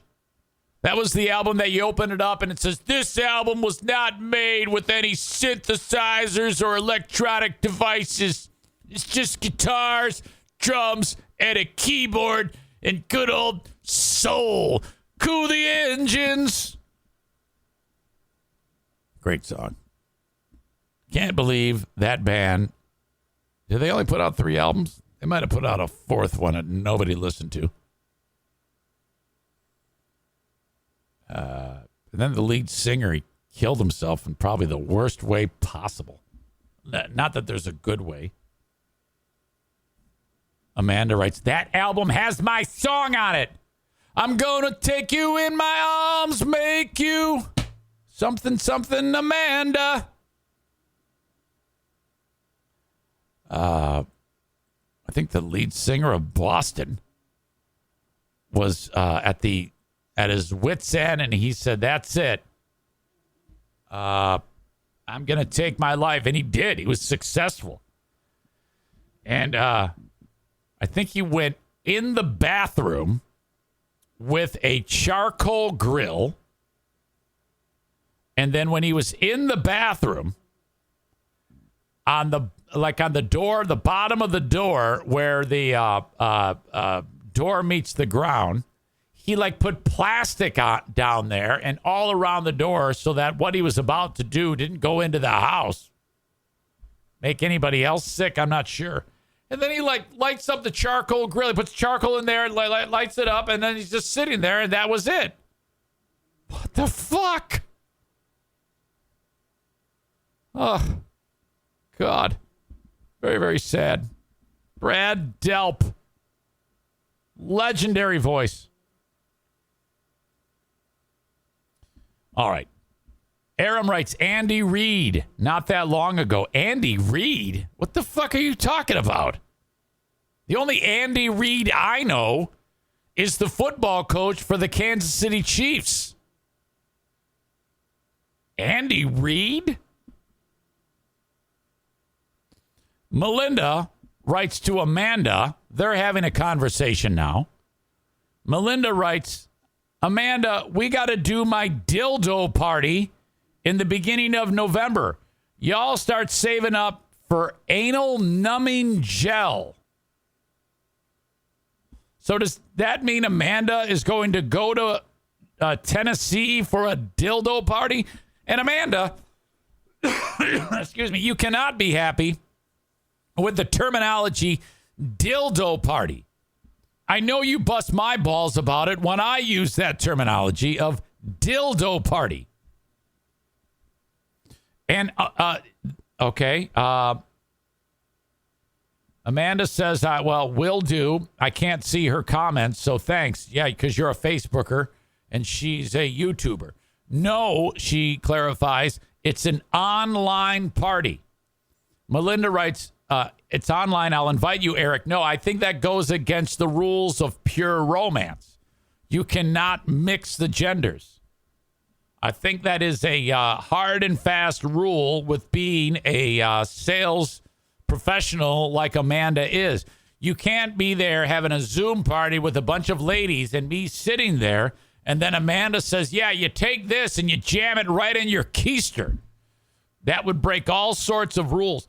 By the way, Melinda has just made it apparent that she likes things in the spot in her body where yesterday's McRib comes flying out of.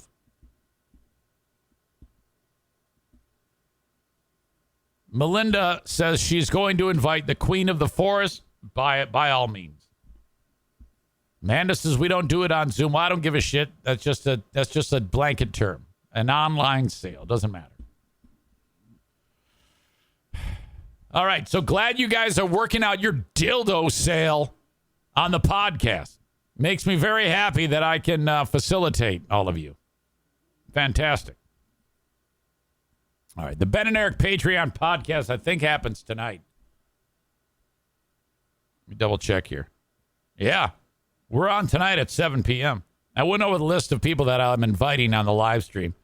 If your name wasn't on that list, please send it. If you think, I don't think it's on that list, send it. That way, if it's on it, don't worry. It's just redundant. And if you're not on it, then I know, and I add you to the list, and at 7 p.m. we go live. You, me, all the audience, Ben, it's great. It's a Patreon thing. So if you're on Patreon, request the invite, and I will send it along to you. All right. All of these businesses behind me, I have put on the podcast through just, basically reaching out and saying, hey, I can market whatever it is you want. And it seems to work because the signs stay up. So thank you to all of them for being on board. And thank you to you, the audience, for supporting the sponsors. If you want in on that, please send me an email and I will tell you how it works. It's very simple and it will not break your budget. I can put you in a very aggressive marketing campaign if you've got a little bit more cash for marketing. Or, you're like, hey, I just want to get on subtly.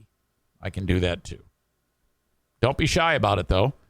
Eric at ericzaneshow.com. Sarah Honda Granville invites you to go to their website, sarahhondagranville.com, and shop for a vehicle. There's a little bit more time involved in getting a brand new vehicle these days because of the so-called chip shortage. You can still get one, and I recommend you do that at Sarah Honda Granville, longtime supporter of everything that I do. And that's SERRA HondaGranville.com. Or shop in person if you're in the West Michigan area. They are along Kennewa, right by 44th, right where 196 travels through. You might even pass the car stacker when you're headed westbound or eastbound. See it there off the side of the road there. Got a great inventory of certified pre-owned and used cars as well. Frank the Tank Fuss invites you to reach out to him for anything insurance related. Now, are you the type of person that like falls for the advertising of like Geico or Progressive or some other shit like that? You are overpaying for insurance. There's no if, ands, or buts about it if you're doing that. Do not do that. What you need to do is reach out to one person and one person only. Frank the Tank Fuss, the guy who wears the orange shirt. The guys get shirts. He is the maestro behind My Policy Shop Insurance. He's a licensed independent insurance agent / broker. So let's say you're like me and you're buying insurance through Obamacare, or as it's known as healthcare.gov or the marketplace. If you go there and you do that on your own, first of all, it's going to require a ton of time. And second of all, you're going to screw it up like I did for 2 straight years. Year 3 of doing this, I said to Frank, do it. And he goes, okay. And then he comes back to me with options. If you pay this much, Eric, I can get you into this policy. The deductible is this. The prescription costs are this. The benefits of this are this. The not so good parts of this are these. And then if you pay a little more, you get this insurance policy. You pay a lot more, you get this super duper insurance policy. Which one are you interested in? I've done all the research on these. We'll narrow it down. Oh, tell me more about the middle one, the silver plan. Okay, yeah, blah, blah, blah, blah, blah. He does all this shit. He's a total dork for insurance. And I go, all right, I'll do that. And he is the absolute best. And all of that doesn't cost you anything. It's free. 616-914-4070. 616-914-4070. Call or text the Tank. Spend the time, and he will take care of everything. Or if you want, go to this website, buyinsurancehere.com. Fill out the form. It lets him know that you're wanting to reach out to him, and then he calls you. It's awesome, man. With Medicare being going on right now, people are enrolling for Medicare right now.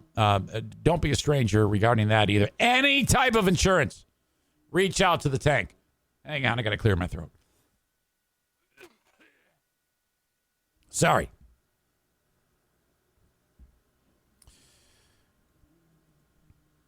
All right.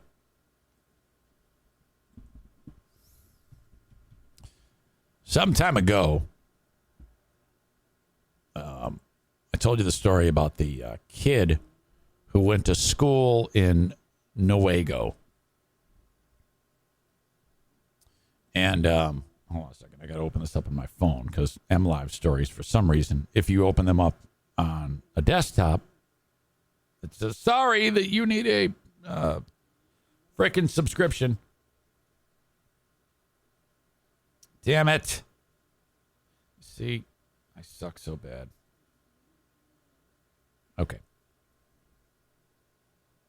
Oh, no.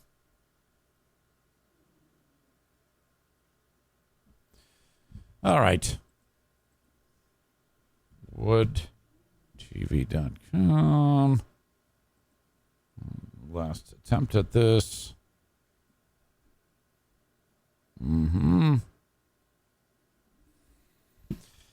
Fucking MLive. Fuck you.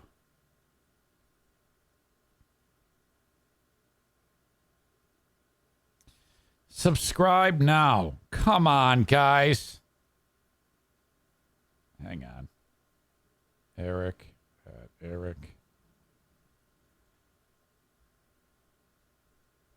I'm not going to give in. I'm not going to pay for it. Okay. This was the story of the guy, or the kid who went to school in Nuevo, which is north of Grand Rapids.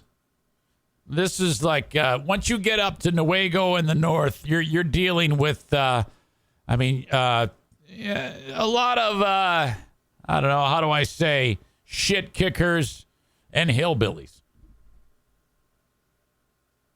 It happens. The people who just don't think straight. No offense, but it's true. Okay? The anthem for these people is Country Boy Can Survive. The kid goes to school with a bunch of, like when you're growing up, you might do projects with your dad, maybe build a birdhouse or, I don't know, work on a muscle car. No, this dumb shit kid worked on building improvised explosive devices. The kid takes the handiwork that him and his dad made and put it in his backpack and went to school. And then he decides at one particular moment, he needed to get the bombs out of his backpack, and the bombs explode. Students are hurt. Everybody's freaking out. The kid has burns to his face and his arms, and his fucking thumbs got blown off. So imagine you're in the classroom, and you're like, oh, what the fuck was that? And it's actually the kid's thumb goes flying and hits another kid in the face. Fuck. That happened. This actually happened. Now, I guess I don't know. How is it that bombs go off without, lighting them? So then the school is like, what's going on? And then, the authorities go to the guy's trailer, and they find all sorts of bomb-making material. And, well, this case has ended, and the dad is going to prison for quite some time. 4 years after his son's homemade bomb exploded in a Nuevo high school classroom. David Robert Daniel Saylor Sr., that's his name, is then 16. There's no chance somebody's going to mix him up with that, with another name. Hey, that's me. He's got 4 names. Senior, then 16-year-old son, suffered serious injuries, lost both thumbs at the knuckle. Several other students and a teacher suffered less serious injuries. Judge Janet Neff wasn't overly impressed when she heard that Saylor, a father of 3, was a, how they give you the chance to, kind of because he pleaded guilty, and then you kind of make your case for yourself as to why you think the judge should have leniency on you, okay? She was not impressed when she heard that Saylor, a father of 3, was, quote, a hard worker who helped support his parents and a sister. Judge says, well, that may be true. That may well be true, but I don't think it mitigates this kind of behavior that led to the explosion, in this case, in a classroom, a public school classroom. She said that Saylor was fortunate that, quote, nothing worse has happened in the course of his hobby of blowing things up. 34-year-old Saylor had pleaded guilty in July to charges of possession of an unregistered destructive device or a pipe bomb and possession of a stolen firearm, both 10-year felonies.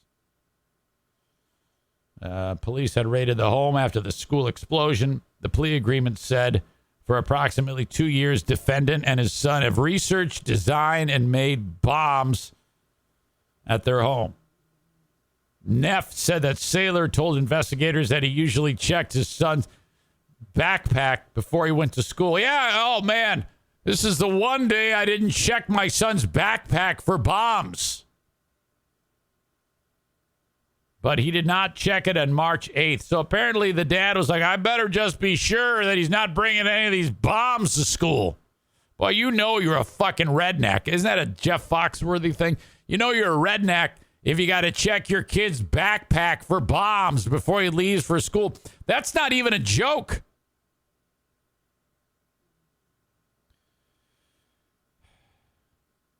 The judge said, well, all right, fucker. It showed that you were aware that he might do that. And he did not safeguard the bomb-making materials at their home. After the hearing, the defendant's parents, so the 34-year-old's mom and dad, said their son took the fall to prevent his son from getting into further trouble. They said that their grandson is to blame. So basically, The guy going to jail's mom and dad said, it's not his fault. It's that fucking grandson. Ugh. They expected their Grizz, a nice family, by the way. This is a great, great setup. What a 3 generations of fucking morons in this shit show. They expected their grandson to attend the hearing, but he did not. My son, the kid's dad, didn't do it. He was always working, Kathy Saylor told MLive. She tried to get the judge's attention at the end of the sentencing hearing. Like, hey, wait a minute. No, it's not his fault. But the judge left. When she asked U.S. Marshal Service agents if she could hug her son, they said no. That's great. I love you, David, she said as her dumbass son was handcuffed and led from the courtroom. Her husband, who said, I love you, David, said their son thought he was protecting his son by taking a plea. Well, he probably did, but somebody's got to pay for this shit. What do you expect, man? You think that if the dad says, yeah, I did it, and takes the fall, that everybody gets to go home? You fucking dipshits. They then continued to blame the grandson. They said the grandson was the one with interest in explosives and easily found information on the internet. Federal advisory sentencing guidelines called for a minimum sentence ranging from 41 to 51 months in prison. Neff sentenced Saylor to 48 months. He has to serve 2 years on supervised release when his prison term ends. This all sounds fair to me. He's got to pay $5,000 in restitution because he blew up the fucking classroom. The defense attorney, whose name is James Scazzeri, asked for a lesser term. He said his client's son was the one building the bombs. So, and then the judge said, so he's dumping this on his son? Scazzeri acknowledged the father's, quote, negligence in providing the materials. Yeah, that's all you need to do. Of course a kid's going to fucking build a bomb if the dad says, hang on, let me get you the bomb-making shit. That lawyer's a dumb shit. The mom and dad of the guy going to prison are dumb shits. The dad is a dumb shit. The kid, the only one with an excuse is the kid because he's a fucking kid.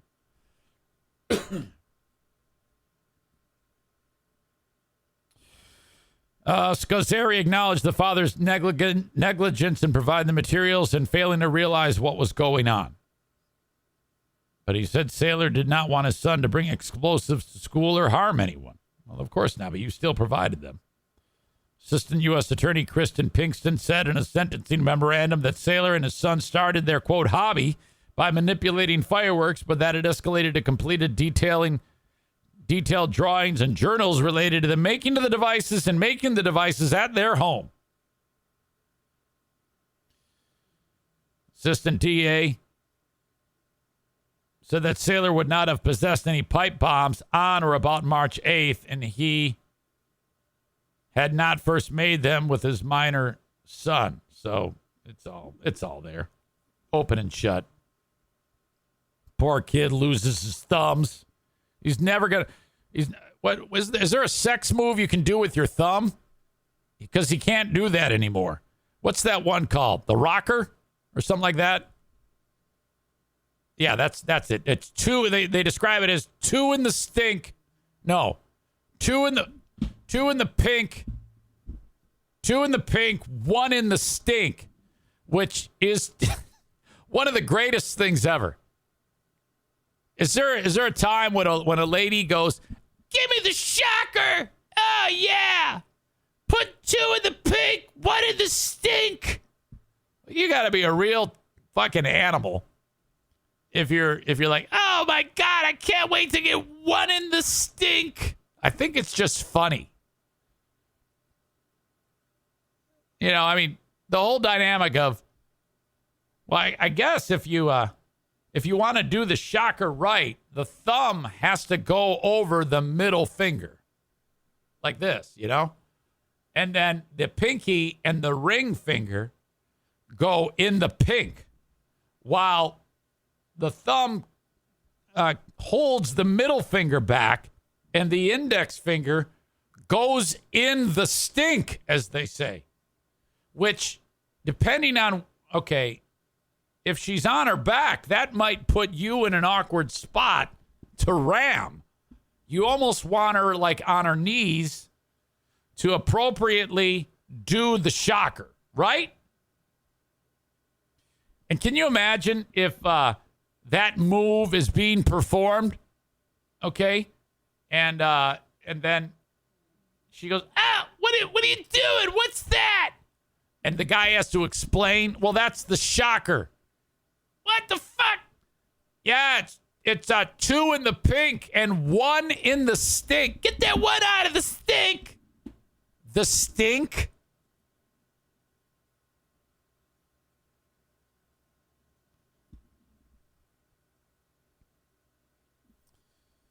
Kate writes, I am only reading the comments because I'm on a Zoom call. Ew. Tyler says index and middle in the pink. Oh, I'm getting it wrong. Okay, now, wait a minute, huh? I'm confused. Index and middle in the pink, pink in the stink. Oh, I gotcha. Okay, so I was doing it wrong. Your thumb, I've never done this before. Your thumb has to cover your ring finger. Okay, so this kid, Sailor, because his thumb's blown off, he's going to have an issue. I guess he still can, but you kind of want that thumb to cover the ring to keep it all. It kind of ties the room together like that rug in The Big Lebowski.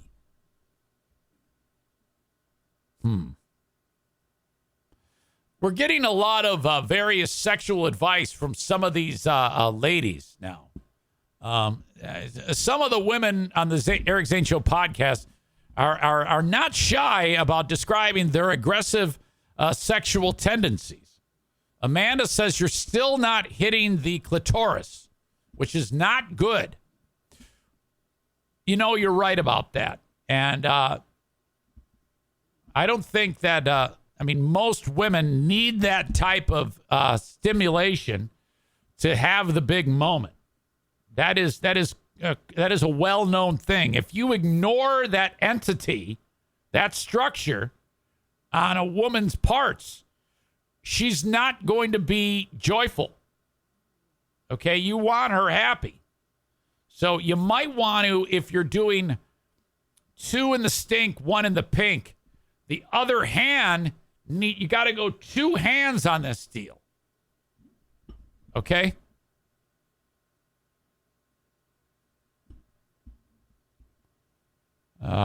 Patriot Nick says, shockers way better than the fist. Wow. Okay. Melinda says, or you just massage circularly the clitoris gently with the thumb and 2 fingers in the... Okay, no stink necessary. Most women don't like things in their stink, I don't think. Right?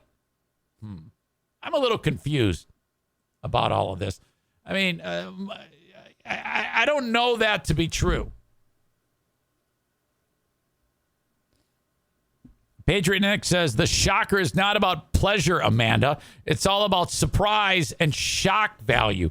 Yeah, I can't condone that behavior of jamming things into various body parts and say, hey, this is great because you're shocked. Amanda says, LMAO, why are we even talking about this? Well, we're talking about this because the story about the kid that blew his thumbs off because of his dumb fuck dad, the idea was, would he still be able to perform the shocker? Okay? Anyway.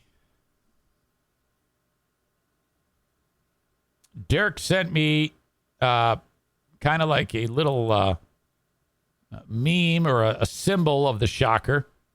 Thank you. I appreciate that. But back to my story. Young man, he was hurt, you know. At the end of the day, he still has no thumbs. He was badly injured. Everybody in the school hates him. His dad is away for 4 years. He can't build bombs anymore. His grandpa and grandma are assholes. He can't do the shocker. I already said that. That's probably the most important thing. And he's traumatized. His brain is affected for the rest of his life. This is terrible. He is going to have a terrible life. This is horrible. By all accounts, the prosecutor said Sailor, the dad, did not want to harm anyone. No, but he's just stupid. And you need to lock stupid people away. But Pinkston said, not lost on me, the name Pinkston is kind of like Pinky, which ties into this whole getting your hand blown off thing and the shocker. Mr. Sailor does not and has not acknowledged the danger. This is the U.S. District Attorney. Does not and has not acknowledged the danger he and his son presented to themselves and everyone around them when making and transporting explosive devices and compounds. That's absolutely right. This is why stupid people live where they live and live short lives and dangerous lives, and a lot of the times wind up dead or in prison. That's what happens to stupid people.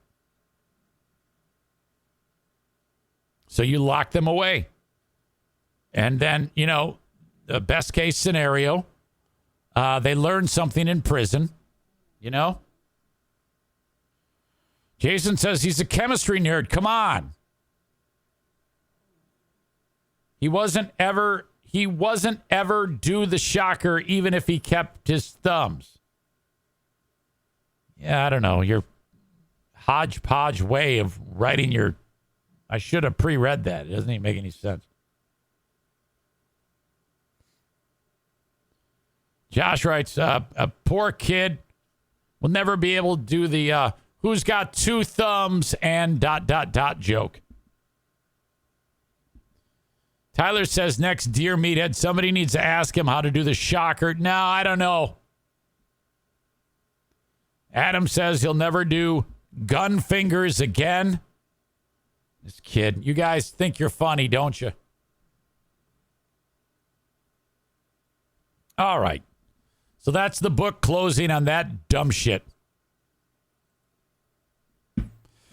In fact, that might be an asshole of the day candidate right there. That comes up in a bit. Brought to you by JM Synthetics and TC Paintball. We had Kyle on earlier for a choppy cell phone version of Let's Kill. His company is Dumpster Divers. If you're in West Michigan, that's who you call for a dumpster. 616-375-9962. Call or text. Text them right now. Tell them you love them. 616-375-9962. Tell him you listen to the Zane Show. It's important that he knows that. It's important that you support the local sponsors.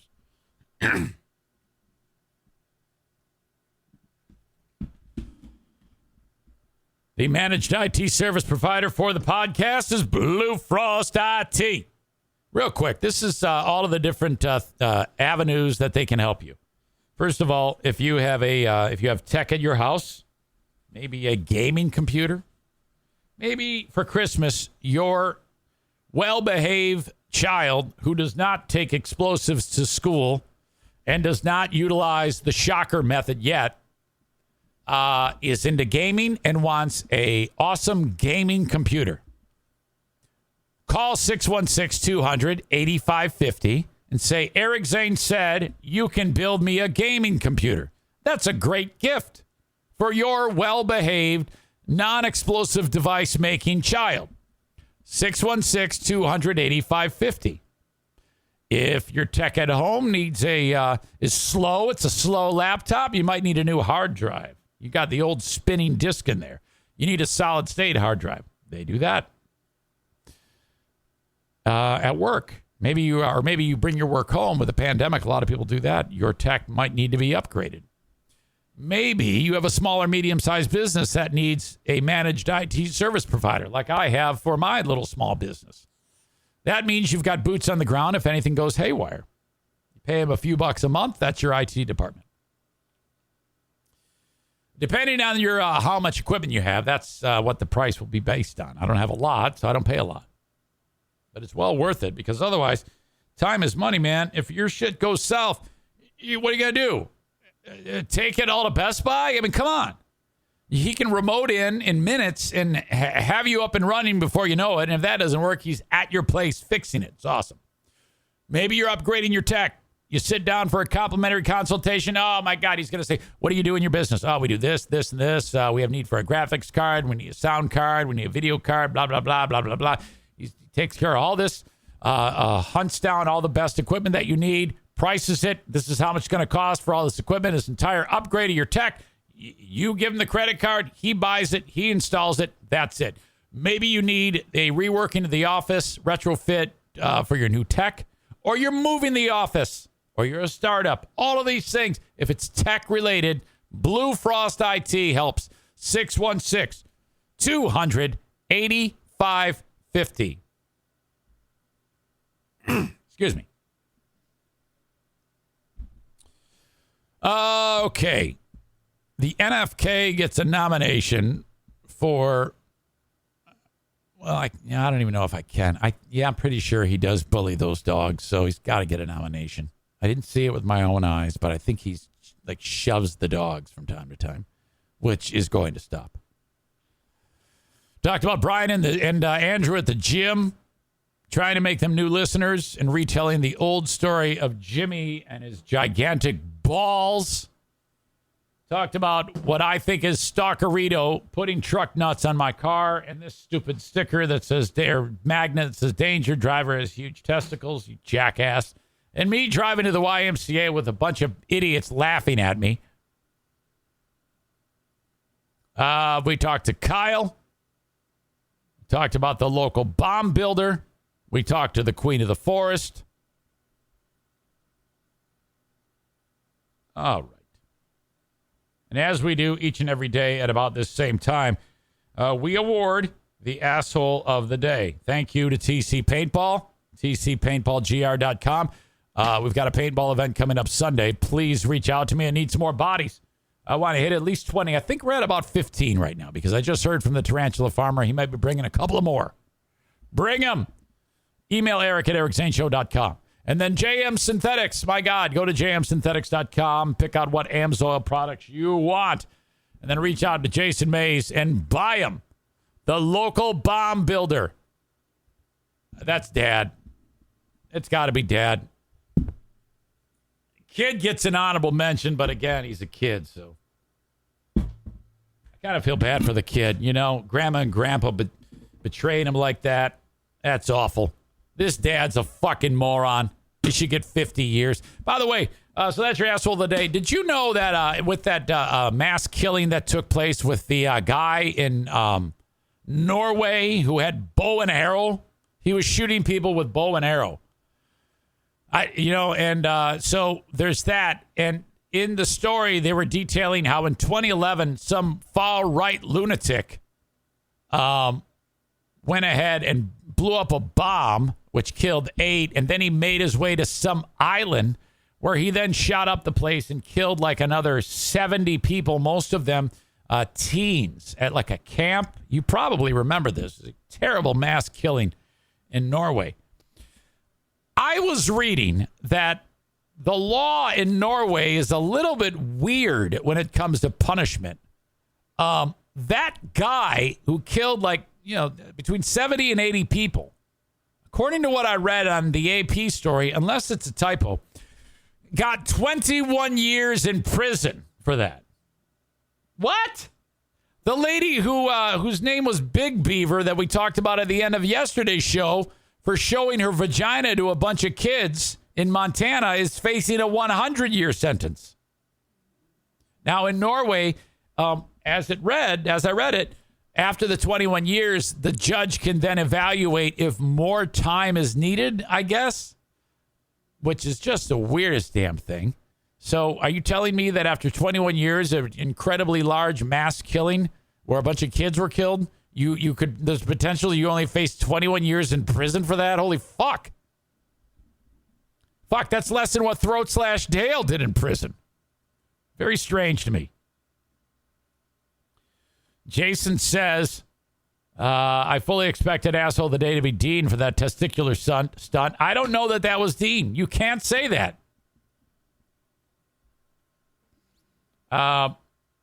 Dennis wrote 21 years max for murder in Norway. For that many deaths, though? Jason says, am I even getting credit for sending in those stories? Well, I had forgotten. I mean, I've made it clear that if you send a story, I can't go to everybody and say, thank you so much. I do the best I can. I guess since you're whining about it, I have to say, thank you, Jason Schaefer, for sending a story. I'm so lucky you helped me. Yeah, whatever. Thanks. Okay, great. I said thank you. Do you feel better now, you fucking 4-year-old? What the fuck is wrong with you?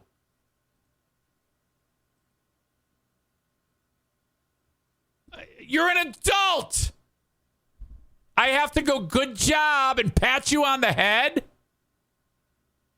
What has happened to you? My God. I don't see Dirk crying when I don't give him credit. Who gives a shit? It's between you and me. It's a nod to you personally if I use your story, butt fuck. Shit. Apparently, Nick knows something about Norway law. It's federally illegal. Unfortunately, he wasn't sentenced right the first time, but you can't be tried and sentenced twice in America. Double jeopardy. What? I don't know. I don't give a shit anymore.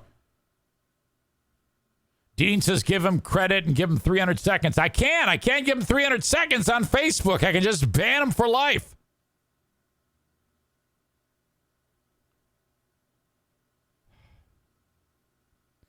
Sam M., who started out as giving me a shit sandwich by saying, I'm not going to support your Patreon, and pissed me off terribly. Yeah, unless you post old free beer and hot wings shit, which of course I'm not going to do, is a regular on this show now. And yeah, you know what? It's time. Let me just say this. It's time for you to fucking pay me. Enough free shit. All right? You are a regular now here on the show. I deserve your money. So pay me, you cheap fuck. He writes, can it be time to shit on Greg again soon? All right. When it comes to insulting free beer and hot wings, I love doing that. But when you do something too much, it gets old. And right now, I'm taking a break because I still want it to be fun. You know? There will be a time and a place. But I only talk about free beer and hot wings and how shitty they are when the moment strikes. Okay? If I hear something on their audio podcast, which is available free, you don't need to pay for it. You just got to look for it. It's so simple. It's remarkable that they even charge people. Then, you know, if I hear something that's worth beating them up about, well, then yeah. But I'm not going to go out. I don't want it to be work, okay?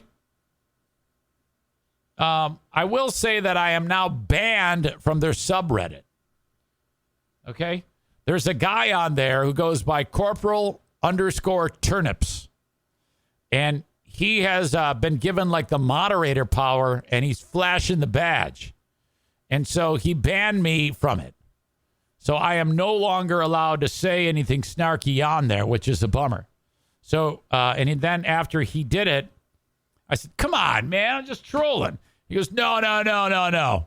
Bullshit. And you better not sick your listeners on me or on my page and so what his goal is on their subreddit is he wants it to be like a place where free beer and hot wings are friendly with, because they hate the subreddit because there's so much hate on there because the show sucks and people are sick of it. So this guy goes around and he's like, if anybody says anything that is in any way insulting about them, he bans them. So there's that. So because he wants to be just a place where everybody can suck free beer and hot wings dick on there. Melinda says, and Amanda says, just do a new Reddit account. I did that. I did it several times. And then I got bored. I went, fuck it. I'm tired of this. So if you are going to go there, be measured in your insults. Okay? Be smart about it so that you can, do some type of sideways attack. I suggest bringing up maybe free beer demanding that hot wings take a pay cut shortly before I was fired. And by the way, I think they absolutely think that they did catch wind of you guys calling. We talked about this on Patreon. You guys calling and dropping some inside joke on there about something like that. Because they stopped they stopped mentioning can't wait to talk about blank. They don't even do it at all. They don't even say it at all now because I think the word got out that the wagons were being circled. But whatever. It's still fun. All right, that's it. I'm going to leave it right there. You guys are the best. And I'll talk to you on Patreon. Patreon.com/Eric Zane. Until next time, thank you, folks. Daisy jumps on the couch. Hello, baby. Hello, puppy. Hello. Hello, Daisy.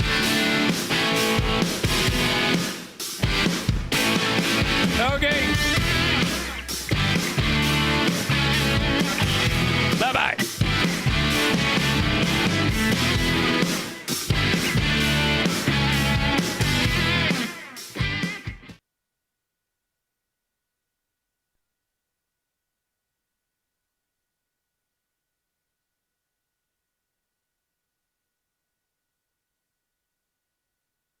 Almost 90% of women have cellulite. And guess what? It's not their fault. We don't choose cellulite, but we can choose a different way to treat it. Meet Quo, collagenase Clostridium histolyticum, AAES, the first and only FDA-approved prescription injectable for moderate to severe cellulite in the buttocks of adult women. This non-surgical treatment is injected by an aesthetic specialist in 10 minutes or less. Individual results may vary. Do not receive if you are allergic to any collagenase or ingredients in Quo or have an infection at the treatment site. May cause serious side effects, allergic reactions including anaphylaxis, and injection site bruising. Seek medical help right away for any signs of allergic hypersensitivity. Tell your doctor about all your medical conditions if you have a bleeding condition or take medicine that prevents clotting. Most common side effects include bruising, pain, hardness, itching, redness, discoloration, swelling, and warmth at the injection site. Ask your doctor about all possible side effects and for product information. If you're ready to get to the bottom of your cellulite, learn more and find a specialist at Quo.com.